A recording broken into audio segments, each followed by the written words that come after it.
தாபா ஸ்டைலில் ரொம்ப டேஸ்டியாக மட்டர் மேத்தி மசாலா எப்படி செய்கிறதுன்னு பார்க்கலாமா? ரிச் அண்ட் க்ரீமியாக சாப்பிட்றதுக்கே அவ்வளோ சூப்பராக இருக்கும். சப்பாத்திக்கெலாம் ஒரு அல்டிமேட்டான காம்பினேஷனாக இருக்கும். செய்கிறது ரொம்ப ரொம்ப ஈஸி. கண்டிப்பாக ட்ரை பண்ணி பாருங்கள். அதுக்கு ஒரு கடாயில் எண்ணெய் சேர்த்து அது கூடவே பெரிய வெங்காயம் சேர்த்து நல்லா வதக்கி விட்டுக்கோங்க. வதங்கின வெங்காயத்தை ஒரு மிக்சர் ஜாரில் சேர்த்து அது கூடவே பச்சை மிளகாய், கொத்தமல்லி, முந்திரி, ஒரு ஸ்பூன் தயிர் சேர்த்து நல்லா நைஸாக அரைச்சி விட்டுக்கோங்க. இப்போ அதே கடாயில் மிளகு, சீரகம், மல்லி, சோம்பு சேர்த்து நல்லா வதக்கி விட்டுட்டு பச்சை பட்டாணியும் சேர்த்து நல்லா வதக்கி விட்டுக்கோங்க. இஞ்சி பூண்டு பேஸ்ட் ஆட் பண்ணி பச்சை வாடை போகிற வரைக்கும் கிளறி விட்டுக்கோங்க. வெந்தய கீரையை நல்லா சுத்தம் பண்ணிவிட்டு அதை இந்த மாதிரி பொடி பொடியாக கட் பண்ணி அதையும் அது கூட சேர்த்து வதக்கி விட்டுக்கோங்க. கீரை வதங்கினதும் நம்ம அரைச்ச மசாலாவை அது கூட சேர்த்து கொஞ்சம் தண்ணி கலந்து ஆட் பண்ணிக்கோங்க.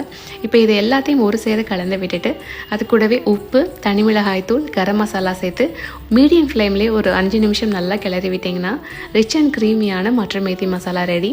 வெந்தயக்கீரை ஃப்ளேவரோட சாப்பிட்றதுக்கு டேஸ்ட் அவ்வளோ சூப்பராக இருக்கும். சப்பாத்திக்கு ஒரு அல்டிமேட்டான காம்பினேஷனாக இருக்கும். கண்டிப்பாக ட்ரை பண்ணுங்கள்.